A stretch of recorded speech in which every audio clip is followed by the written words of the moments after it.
Veliki pozdrav svima i dobrodošli u moj novi video. Pre nego što krenemo na video, želeo bih se zahvaliti ovom liku, jer da nije bilo njega, ja ne bih uspio da realizujem ovaj video. Imaćete njegov Instagram u opisu videa, tako da posle intra krenemo na video.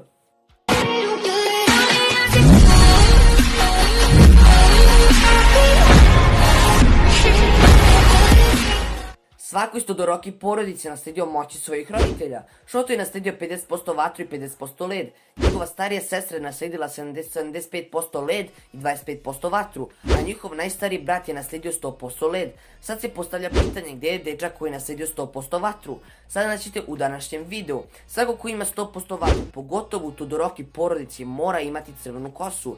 Najbolji kandidat za ovo nestalo dete jeste Dabi. Da, znam, njegova kosa je skroz drugačija i tako to. Ali Dabi nema obične plamenove kao i njegov otac. On ima plamenove na skroz drugom nivou. Tokom Hero Killer Saint Arka Endeavor je koristio te plave plamenove protiv Nomoa. Dabi je sigurno zbog velikog vežbanja dobio ožiljke i pretvorio svoje plamenove u plavu boju. Što znači, čim je pretvorio crvene plamenove u plave plamenove, odmah je pretvorio kosu i drugu boju. Sad ću odgovoriti na još jedno pitanje koje se postavlja: zašto Dabi nije u Todoroki porodici, već u League of Villain. U priči saznajemo da njihova majka mrzi Endeavora, pa ga se otarasila jer je koristio 100% vatru i mnogo je podsjećao na Endeavora. I Dabi je iz mržnje prema herojima i pre svega Todoroki porodici pridružio u League of Villain. To bi bilo to od ovog klipa. Ako vam se svidio, stavite like, share i subscribe.